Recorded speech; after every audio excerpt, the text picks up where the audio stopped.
할렐루야. 오늘도 말씀 속에서 우리를 찾아오신 하나님 만날 수 있기를 축복합니다. 제가 담임 목회를 시작한 지 얼마 되지 않은 어느 날 선배 목사님의 그 권유로 한 목사님들이 모이는 모임에 가게 됐어요. 교파를 초월해서 부산에 한 40, 50대 담임 목사님들이 모이는 그런 모임이었습니다. 저도 나쁘지 않은 게 담임 목회를 시작한 목회자로서 목사님들과 좋은 교제를 나누면 참 좋을 것 같았어요. 근데 그때 그 모임의 가장 선배격인 한 목사님, 잘 알려진 분이었어요. 이런 말씀을 해주시는 거예요, 후배들에게. 흔히 목사님들이 교회에 문제가 생기거나 어려운 일이 있으면 기도원에 올라가는데 그러면 더 힘들어집니다. 그런 때는 친한 목사님들하고 함께 좋은 데 가서 맛있는 거 먹고 같이 수다 떨고 그래야 합니다. 그래야 위기를 잘 넘길 수 있습니다. 그렇게 말씀하시는 거예요. 여러분, 이 이야기가 맞습니까? 여러분 어떻게 생각하세요? 저는 그때까지 어떤 문제가 있으면 하나님과 단판을 져야 된다. 기도원에 가서 소나무 뿌리라도 뽑아야 되는 줄 알고 있었어요. 근데 그렇게 말씀하시는 목사님 처음에 이해가 안 됐어요. 야, 저 목사님 상당히 인본주의적이네. 어느 교단일까? 근데요, 목회를 하면 할수록 그 선배 목사님의 그 말씀이 너무 뼈저리게 와 닿는 거예요. 그게 맞구나. 그게 맞구나. 그렇다고 기도원 가지 말라는 건 아닌데 그 목사님이 정말 귀한 가르침을 주셨구나 라는 생각을 하게 됐어요. 왜냐하면 아무리 목사라도 함께하는 사람들이 있어야 될 거 아닙니까? 여러분, 목사가 아니라도 신앙생활은요, 목적지가 분명한 여행과 같습니다. 물론 혼자 가면 빨리 갈 수 있겠죠. 그렇지만은 신앙생활이건 목회건 빨리 한다고 좋은 게 아니잖아요. 특별히 둘 다 엄청난 전투의 여정이기도 합니다. 철로역정이라는 소설을 보면은 그 크리스찬이 그 시온성까지 가는데 얼마나 많은 정말로 전투를 합니까? 우리도 이 신앙이라는 여정을 지나면서 얼마나 많은 사탄의 공격을 받습니까? 그렇다면은 반드시 내 곁에 누군가 함께 해주는 것, 이것은요 선택이 아니라 필수인 거예요. 지난주에 바울이 로마에 가게 된 상황을 다뤘습니다.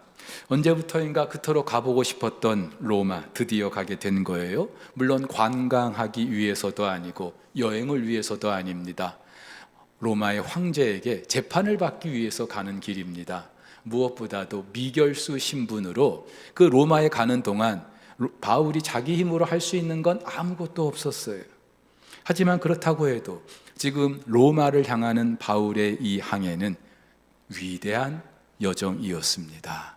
이유를 말씀드렸어요. 로마에 가게 될 것이라고 하시는 그 하나님의 말씀, 약속이 성취되는 순간이기 때문에, 그리고 바울을 로마에 보내시는 이유가 바울을 통해서 그곳에 하나님 나라를 더 아름답게 만들기 위한 하나님의 그 큰 뜻이 있었기 때문에, 그리고 무엇보다도 비록 로마로 가는 그 여정 쉽지 않지만 하나님이 함께 하시는 여정이기에 바울의 로마행은 위대한 것이라고 말씀을 드렸습니다. 그런데 바울의 로마행은 하나님만 함께 하셨던 게 아니에요. 그와 함께 했던 사람들이 있었습니다. 사도행전의 저자 누가는요 16장부터 간혹 우리라는 1인칭 복수형으로 문장을 시작할 때가 있었습니다. 우리가 이유가 있죠.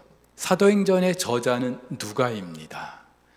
누가가 사도행전을 기록하면서 자기도 포함된 어떤 그런 일들을 기록할 때 우리라는 그런 복수형으로 시작하고 있는 거예요.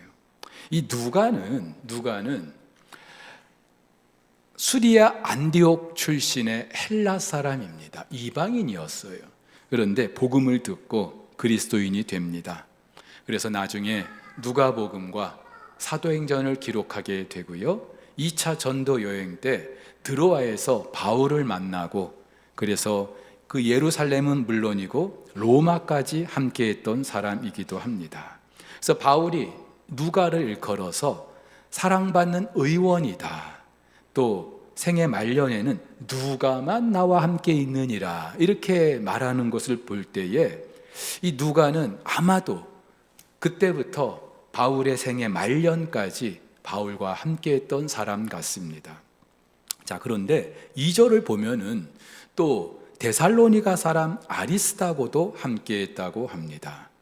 이 아리스다고, 데살로니가 사람이라고 했죠. 2차 전도 여행 때 데살로니가에서 바울의 복음을 듣고 그리스도인이 된 것 같아요. 그리고 이후에 3차 전도 여행은 물론이고 예루살렘까지도 같이 옵니다. 그리고 이제는 로마에 가는 길에도 함께하고 있습니다. 학자들은 그가 일부러 바울의 노예로 자처하면서 로마까지 함께 했다라고 말하기도 합니다. 그도 그럴 것이, 바울은요 골로새서에서 이 아리스다고를 일컬어서 나와 함께 갇혔다, 그렇게 말하고 있어요. 그러니까 로마에서 같이 옥에 갇힐 정도로 마지막까지 바울과 함께 하면서 바울을 보살폈던 사람이었어요. 자, 여러분 한번 생각해 보세요. 아무리 로마에 가는 게 바울의 소원이었고 하나님의 약속이었다고 해도 로마에 가는 그 여정 아무도 함께하지 않았다면 얼마나 외롭고 적적했겠습니까? 가이사랴에서 로마까지 약 2240km, 엄청난 거리예요. 게다가 바울은 지금 황제에게 재판을 받기 위해서 다른 죄수들과 함께 군인들의 그런 통제를 받고 있습니다. 배 안에서 어디로 도망가지도 못하고 얼마나 답답하고 또 삭막했겠습니까? 물론 이 모든 여정 하나님이 함께 하셔요. 하지만 그래도 사랑하는 사람들이 있다면, 곁에 말이 통하고 사랑하는 사람들이 있다면 얼마나 든든하겠습니까? 여러분, 부산에서 서울까지 가장 빨리 갈 수 있는 방법이 뭐가 있겠습니까? 뭘 타면 될까요? 비행기 또는 KTX. 다 틀렸어요. 부산에서 서울까지 가장 빨리 갈 수 있는 방법, 사랑하는 사람과 함께 가면 되는 줄 믿습니다. 경험을 안 해보셨구나. 제가 한 번이 아니라 종종 이제 그 아내하고 같이 차를 타고 이제 뭐 서울을 갈 때가 있어요. 멀잖아요. 가기 전부터 언제 가냐 그래요. 근데요, 가다 보면 와 있어요. 왜 그럴까요? 사랑하는 사람과 있기 때문에. 믿어주세요.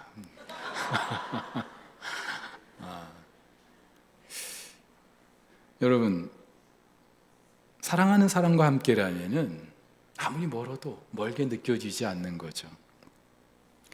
하나님께서는 로마를 향하는 그 엄청난 여정, 바울 곁에 이렇게 바울을 사랑하는, 바울도 사랑하는 그 사람들을 동행하게 해주신 거예요.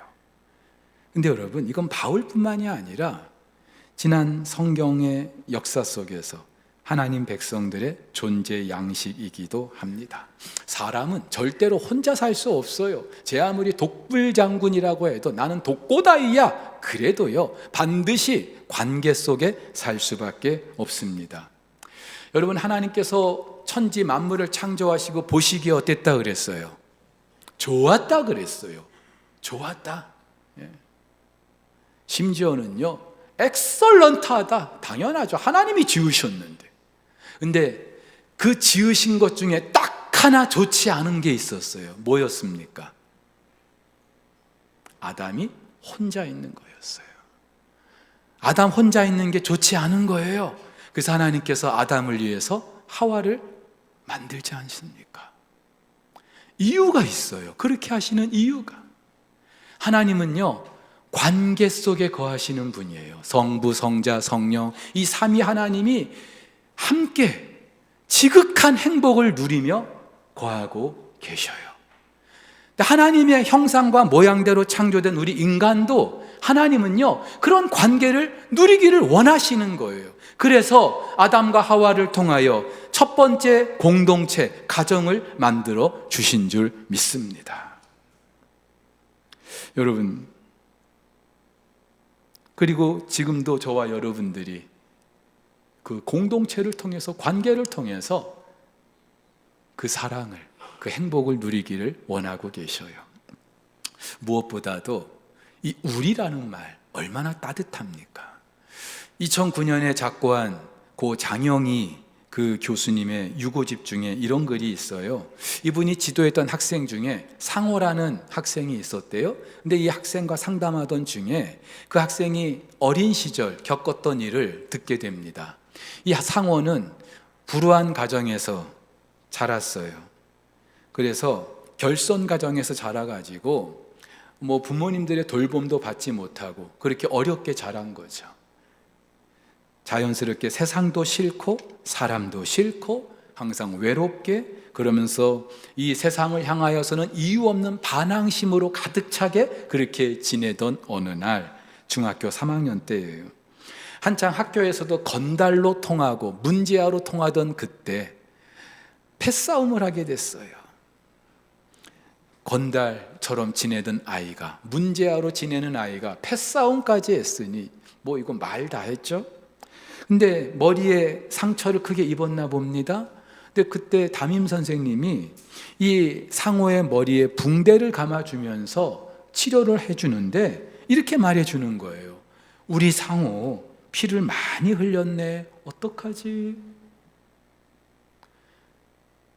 우리 상호 피를 많이 흘렸네. 어떡하지? 이 녀석 또 싸웠구나. 그러는 게 아니라 우리 상호. 그 순간 이 상호라는 아이가 큰 충격을 받는 거예요. 자기 보고 우리 상호 이렇게 말해준 분이 없었거든요. 들어보지 못했던 말이에요.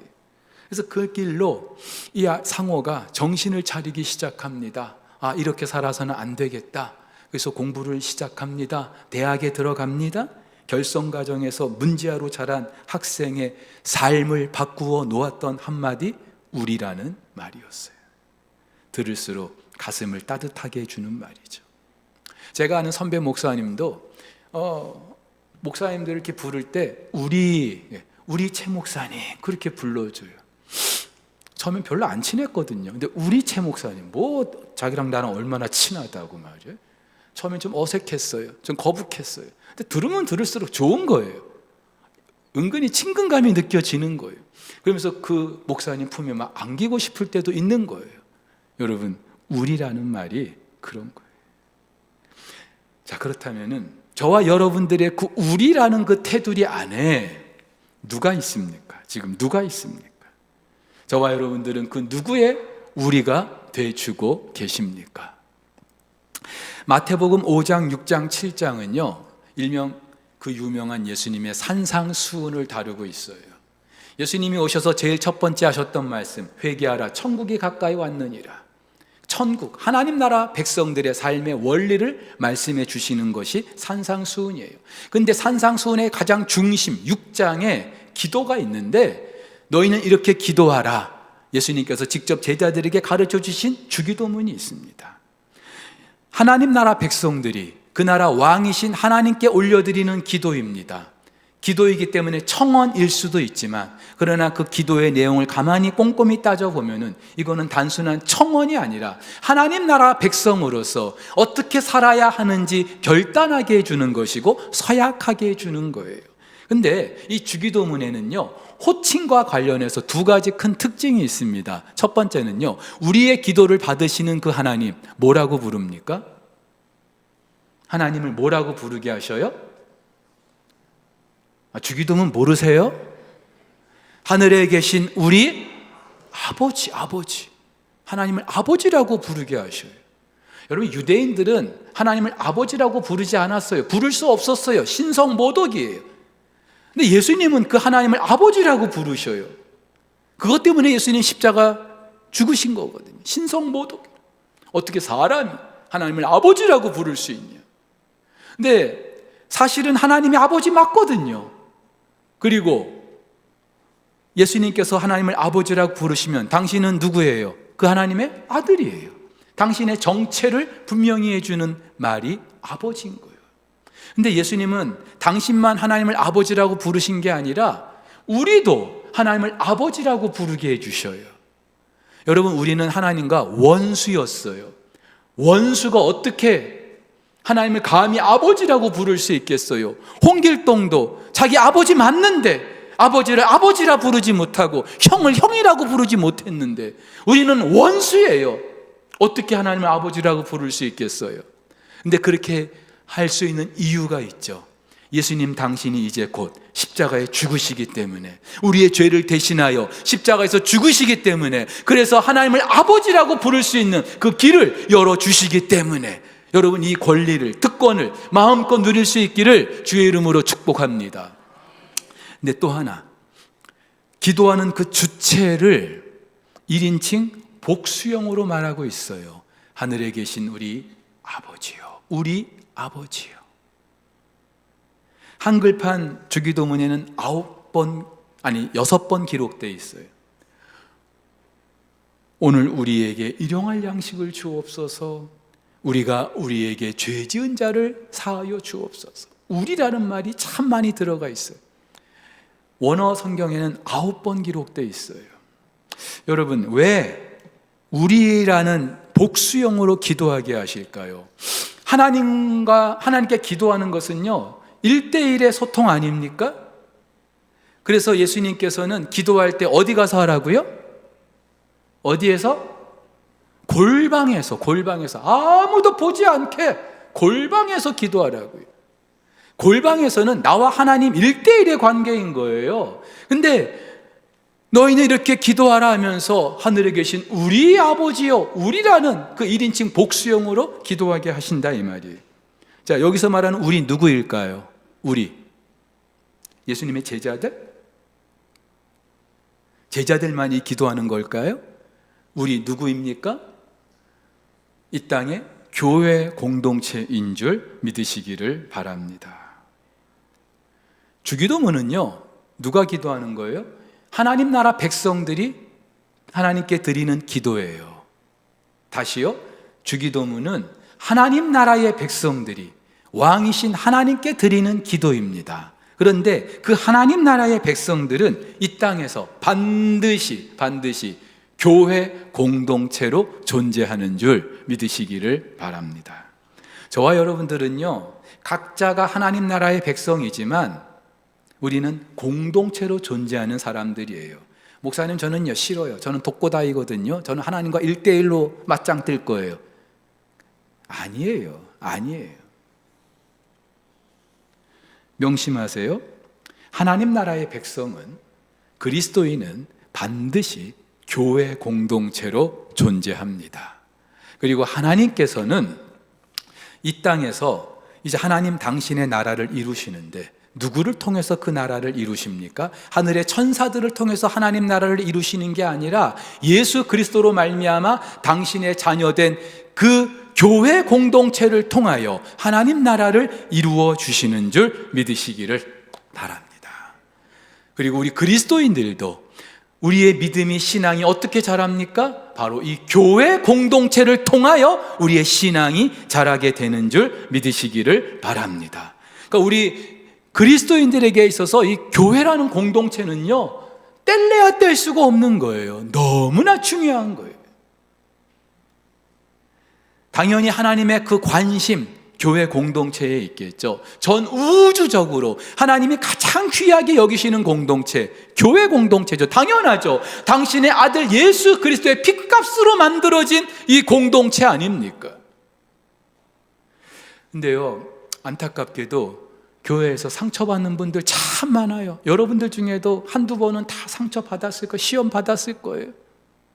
그래서 어떤 분이 이렇게 얘기해요. 나는 교회는 아니, 예수는 믿지만 교회는 싫어.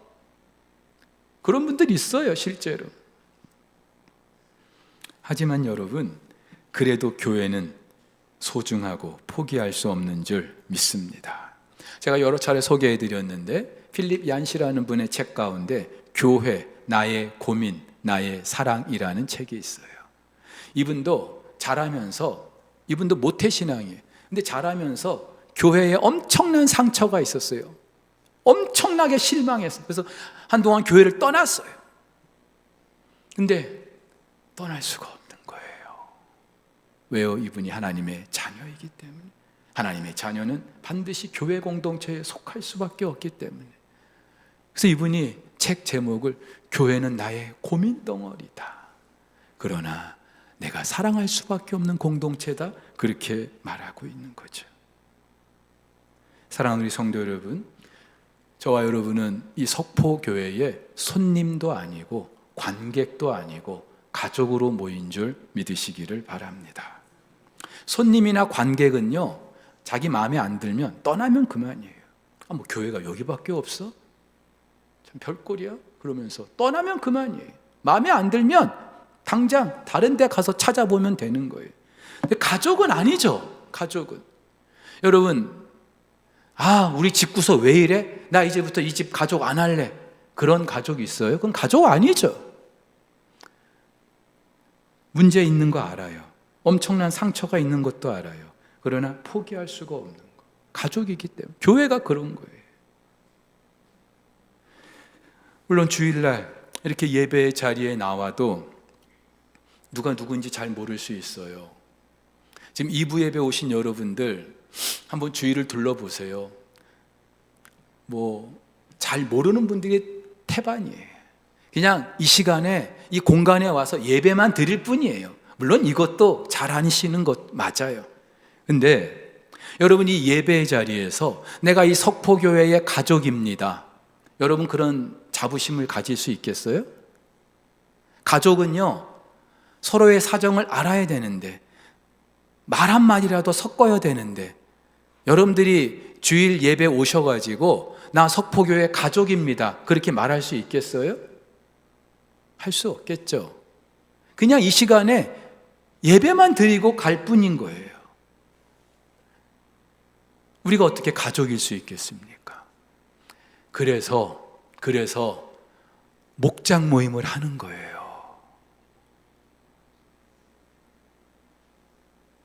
웃지 마세요. 진짜예요. 여러분, 전통적으로 교회가 세워진 이래로 교회는요, 두 날개가 있었어요. 대그룹이라는, 이렇게 함께 모여서 예배하는 대그룹이라는 날개와 함께 또 소그룹이라는 또 하나의 날개가 있었어요. 두 날개가 힘차게 날개짓해야 교회가 모든 날아다니는 것들은, 비상하는 것들은 날 수 있잖아요. 마찬가지로 교회가 건강한 교회가 되려면은 이 두 날개가 제대로 작동을 해야 돼. 근데 여러분, 대그룹도 그렇지만 이 소그룹은요, 더 문제가 많아요. 여러분들이 교회에서 상처받았다고 하는 거 대부분 다 소그룹이에요. 여러분 주일날 예배 와가지고 상처받을 일이 있어요? 대예배 시간이, 예배 시간에 여러분들이 누구 때문에 상처받을 일 거의 없어요. 상처받는 건 대부분 소그룹이에요. 근데 여러분,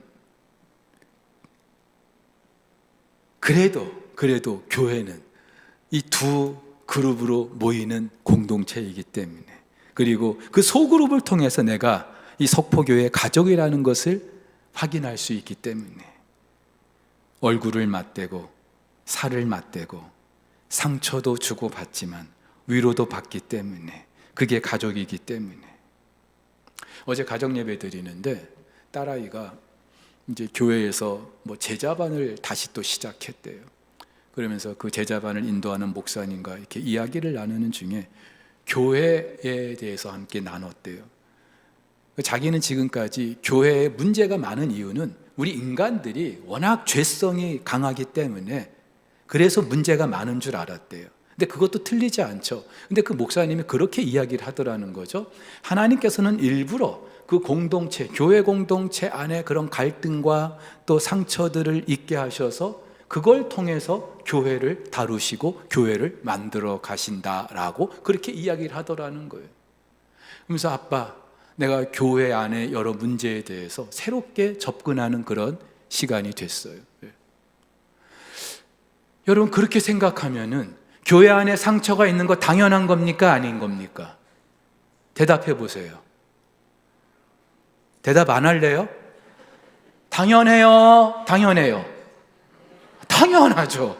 교회는 하나님의 공동체인데, 하나님께서 만드신 공동체인데, 하나님이 다루시는 공동체인데, 근데 하나님께서 이 교회를 더 건강하고 하나님의 그런 사람들로 만들어 가시기 위해서 일부러 교회 안에 어떤 그런 갈등과 다툼과 아픔과 그런 것들을 하나님 뭐 조장하신다 그러면 좀 그렇고 있을 수밖에 없는 거라 이 말이죠.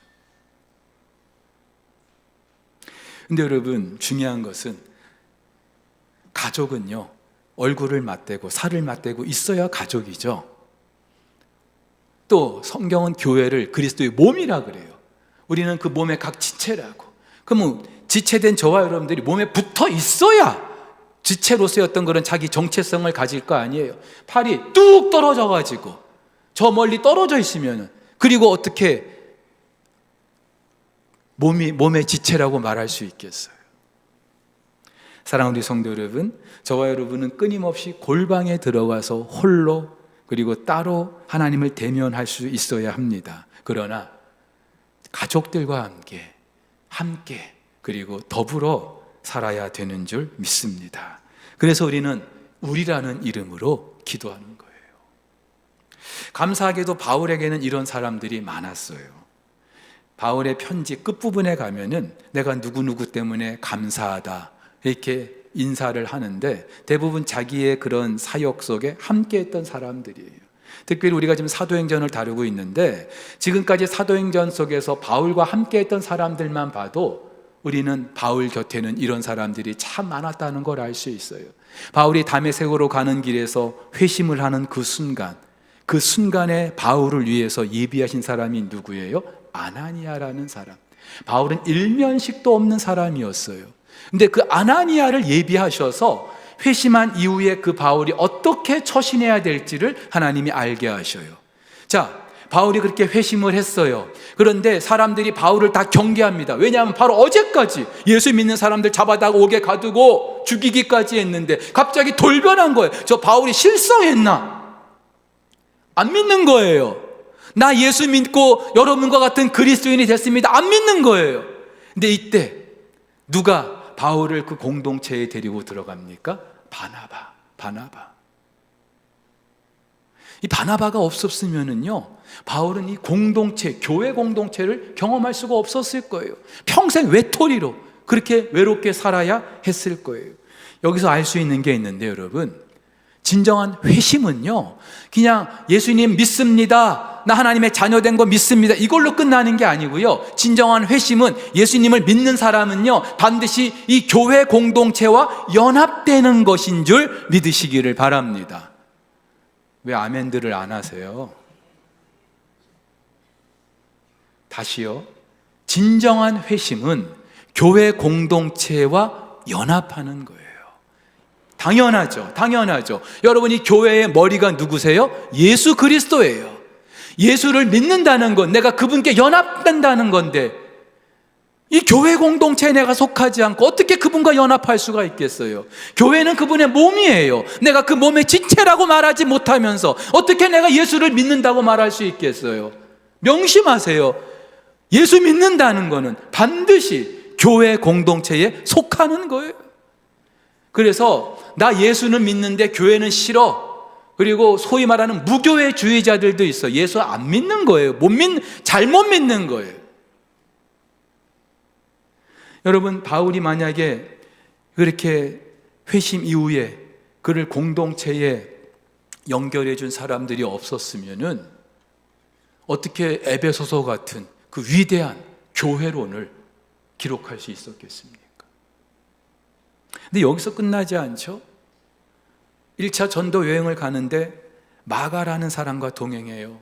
근데 이 마가 때문에 중간에 바나바와 크게 다투게 되죠. 자기를 공동체에 소개해 준 정말로 은인과 같은 바나바와 다투게 돼요. 여러분, 이걸 봐서도 바울도 다퉜어요. 아니, 어떻게 바울이 싸울 수 있을까? 바울도 그랬다니까요. 그러니까 이게 공동체 안에서 뭐 좀 다투고 이런 거 너무 이상하게 생각하지 마세요. 아니, 교회도 싸워? 예, 교회는 싸우는 데예요. 근데 바나바와 다퉈서 헤어졌지만 하나님께서 또 누구를 예비하셔요? 바울과 같은 헬라파 그리스도인이면서 로마의 시민권자 실라를 예비하시죠. 또 잘 준비된 디모데를 만나게 하시고 때가 돼서 또 누가를 만나게 하셔요.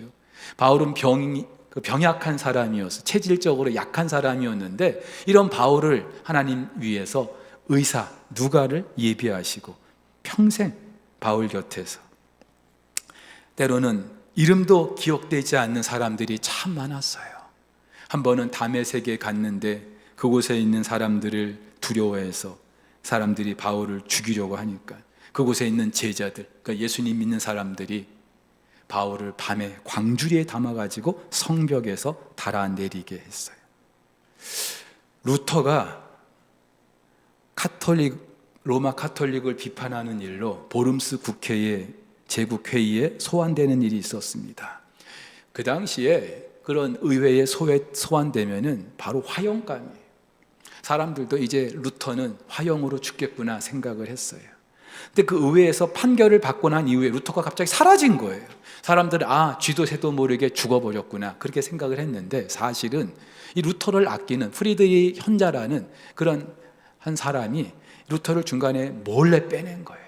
그리고 자기가 관할하는 그 독일의 바르트부르크라는 그 성에 바울을 도망가게 한, 피신하게 해요. 근데 이 바르트부르크 성에서 바울이 한동안 지내요. 근데 이곳에서 바울이 한 일이 뭔가 하면은 신약 성경을 독일어로 번역합니다.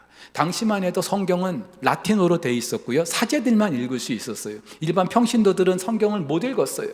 근데 독일어로 기록을 하고 나니까 일반 평신도들도 이제 성경을 읽기 시작하는 거예요. 종교개혁의 그 불길이 삽시간에 막 퍼지기 시작한 거죠. 하나님께서는 그 프리드리 현자라는 그 사람을 통하여서 이 루터를 돕게 하시고, 그리고 하나님께서 그 종교개혁을 위해서 엄청난 일을 하게 하시는 걸 알 수 있어요. 사랑하는 우리 성도 여러분, 로마를 향한 바울은 혼자가 아니었어요. 근데 그 로마를 향하게 하신 이유가 하나님 나라를 이루기 위함 때문이죠. 궁극적으로 하나님 나라를 향한 바울은 혼자가 아닌 거예요. 바울 곁에는 이처럼 충성스러운 그리스도인들, 제자들, 동역자들이 있었습니다. 이들은 단지 바울을 아쉬워하고 걱정하는 정도가 아니라 함께 무릎을 꿇고 기도했던 사람들이에요. 저와 여러분들이 귀찮고 피곤해도 목장 모임 하는 이유가 여기 있어요. 여러분, 솔직히 여러분들 믿지 않는 사람들과 뭐 개 모임도 있을 거고, 뭐 어떤 여행을 같이 하는 모임도 있을 거고, 같이 아니면 어떤 등산하는 모임도 있을 거고, 있을 거예요. 근데 믿는 그리스도인들과 함께 여러분들이 의미 있는 그런 시간을 도대체 얼마나 갖고 계십니까? 하나님은 교회라는 그런 공동체를 통하여 저와 여러분들이 그리스도인으로 살게 하시는데, 저와 여러분들이 과연 교회의 한 지체로서 그렇게 얼마나 우리가 살아가고 있냐 이 말이에요. 목사님, 나 예수 믿는데요? 교회 나가는데요? 그게 아니라 내가 예수님의 가족으로, 예수님 몸의 그 지체로서 내가 얼마나 그렇게 책임감 있게 살아가고 있냐 이 말이에요. 목회하면서 절실하게 경험하고 있습니다. 저에게도 목사님들과 교제하는 그룹이 몇 개 있어요. 때로는요, 아무것도 안, 그냥 놀기만 해요. 진짜. 그래서 놀다 보면 이거 우리가 목사인지 뭔지 모를 정도로. 뭐 때로는 또 뭐 책 읽고 함께 나누는 그런 모임도 있고, 또 때로는 뭐 기도하는 모임도 있고. 근데요, 처음엔 저도 부담스러웠어요. 딴에는 그런 목사인데, 담임 목사가 한 멤버로 들어가는 게 제일 어렵더라고요. 자존심은 있어가지고 말이죠. 또 각자 성향도 다 다르잖아요. 저도 한 번씩 이렇게 갔다 오면은요, 내 괜히 왔나 싶을 정도로 막 지잘난치 않은 목사들이 왜 이렇게 많아요? 밥맛 떨어지게 가고 싶지 않아요. 근데 그래도 남는 게 있더라고요. 그래서 또 가게 되고 교회마다 교회 사이즈도 다르고 상황도 어떤 교회는 개척교회고 어떤 교회는 좀 큰 교회고 목사님들의 성향도 다 달라요. 근데 제가 느낀 건, 제가 결론을 내린 게 있어요. 교회는 달라도 목회는 똑같더라. 큰 교회 목회하나 작은 교회 목회하나 똑같은 거예요. 그러면서 그 목사님들을 서로 배우는 거예요. 그러면서 속으로만 끙끙 앓고 있었는데, 얘가 우리 교회만 그런가? 야, 저 교회는 안 그럴 거야. 내가 저 교회 가서 목회하면 얼마나 좋을까? 다들 그런 생각하고 있거든요. 근데 이야기를 막 꺼내놓기 시작하면은 나만 그런 게 아니구나. 우리 교회는 참 좋은 교회네. 그 안에서 치유가 되는 거예요. 때로는 그렇게 위로를 받을 때도 있고 정신이 번쩍 날 때도 있고 철이 철을 날카롭게 하는 겁니다. 사랑하는 성도 여러분, 바울이 바울 될 수 있었던 거는요, 그와 함께 했던 동역자들이 있었기 때문이에요. 근데 이거는 바울 한 사람을 위해서가 아니라 교회를 위한 것이고 하나님 나라를 위한 거예요. 로마를 향하는 바울의 그 항해길에 하나님께서 이런 동역자, 동행자들을 붙여주신 것은 바로 교회를 위해서, 그리고 하나님 나라를 위해서였습니다. 자, 가슴에 손을 얹고 한번 대답해 보시죠. 지금 내 곁에 그런 동행자가 있습니까? 아니면 나는 누군가의 동행자가 되주고 있습니까? 근데 확실한 거는 내가 누군가의 동행자가 되줘야 내 곁에도 또 다른 동행자가 있다는 거예요. 그래서 목장 모임 오시라는 거예요.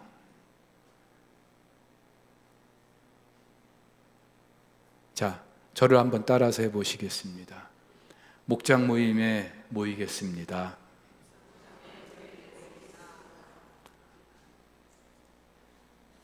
다시요.